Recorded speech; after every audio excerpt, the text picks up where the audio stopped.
بسم اللہ الرحمن الرحیم۔ پیغمبر اسلام کی عمر مبارک جب 40 برس ہوئی تو آپ مکہ معظمہ کے قریب غار حرا میں مصروف عبادت تھے کہ حضرت جبریل امین 27 رمضان المبارک 410 عیسوی لیلۃ القدر میں قرآن پاک کے نزول کے لیے حاضر خدمت ہوئے اور اقرأ بسم ربک الذی خلق سے نزول قرآن شروع ہوا۔ اب آپ صلی اللہ تعالی علیہ وآلہ وسلم تاج نبوت سے سرفراز ہوئے اور سارے جہان کو کفر و شرک اور ظلم سے بچانا آپ کے فرائض منصبی میں شامل ہو گیا۔ آپ صلی اللہ تعالی علیہ وآلہ وسلم نے 13 سال مکہ معظمہ میں فرائض رسالت انجام دیے اور اس راہ میں سخت مصائب اور طرح طرح کی تکالیف برداشت کی۔ اس کے بعد آپ صلی اللہ تعالی علیہ وآلہ وسلم نے مدینہ طیبہ کو ہجرت فرمائی اور وہاں 10 سال اشاعت و تبلیغ کی اور دین اسلام کی ذمہ داریاں کما حقہ پایا تکمیل تک پہنچائیں۔ اس دور میں جہالت انتہا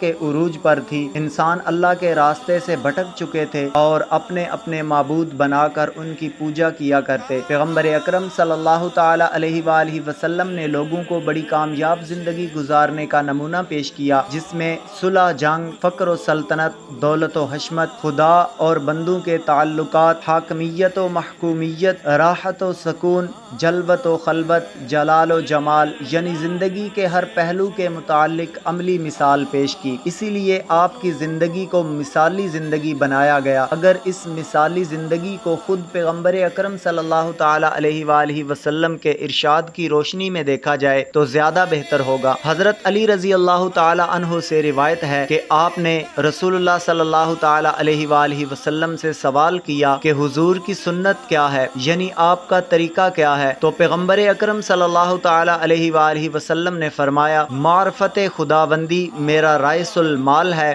عقل میرے دین کی اصل ہے، محبت میری بنیاد ہے، شوق میری سواری ہے، ذکر الہی میرا انیس ہے، اعتماد میرا خزانہ ہے، حزن میرا رفیق ہے، علم میرا ہتھیار ہے،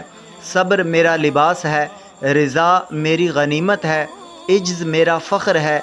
زہد میرا پیشہ ہے، یقین میری خوراک ہے، صدق میرا ساتھ ہے، طاعت میرا بچاؤ ہے، جہاد میرا حق ہے اور میری آنکھوں کی ٹھنڈک نماز میں ہے۔ قاضی ایاز مالکی رحمۃ اللہ علیہ نے اپنی کتاب الشفاء فی حقوق المصطفیٰ میں لکھا ہے کہ آپ صلی اللہ تعالی علیہ وآلہ وسلم خندہ رو، ملنسار، اکثر خاموش رہنے والے،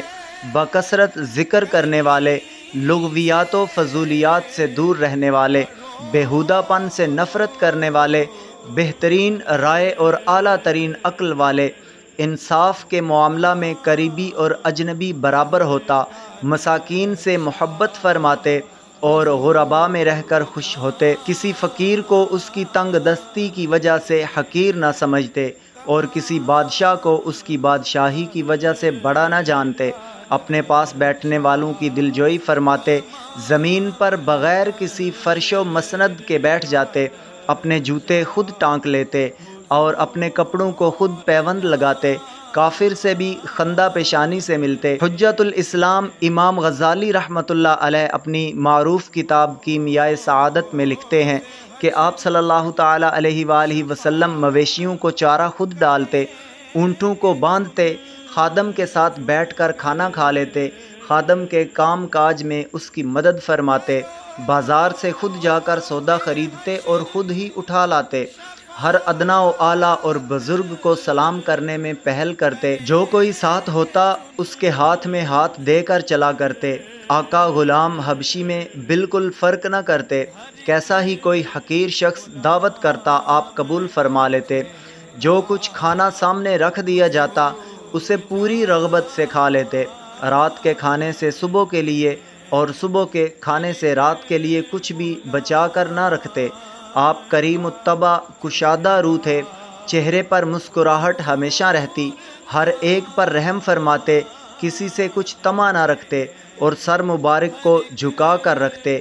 امام بخاری رحمۃ اللہ علیہ فرماتے ہیں کہ آپ اطاعت گزار کو خوشخبری پہنچاتے، گناہ گار کو ڈر سناتے، بے قصوں کو پناہ دیتے، اللہ کے بندے اور رسول جملہ کاروبار اللہ تعالیٰ پر چھوڑ دینے والے تھے، چیخ مار کر نہ بولتے، بدی کا بدلہ بدی سے نہ دیتے، گناہگار کو معافی مانگنے سے پہلے معاف فرما دیتے۔ آپ صلی اللہ تعالیٰ علیہ وآلہ وسلم کا کام مذاہب کی خامیوں کو دور کرنا تھا۔ آپ کی تعلیم اندھوں کو آنکھیں اور بہروں کو کان دیتی ہے۔ آپ ہر خوبی سے آراستہ اور تمام اچھے اخلاق سے متصف تھے۔ آپ کا شعار تقوی، آپ کا ضمیر حکمت، آپ کا کلام عدل، آپ کی شریعت سراپے ہستی ہے، آپ کی ملت اسلام۔ آپ گمراہی کو اٹھا دینے والے، گمناموں کو شہرت دینے والے، مجہولوں کو نامور کر دینے والے، قلت کو کثرت اور تنگ دستی کو غنا سے بدل دینے والے ہیں۔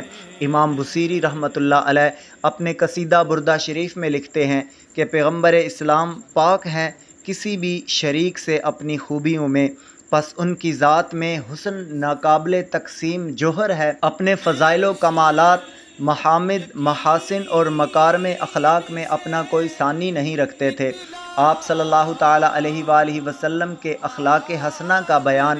ایک ناپید کنار سمندر ہے، اور ان اوراق میں صرف ایک جھلک ہی دکھائی جا سکتی ہے۔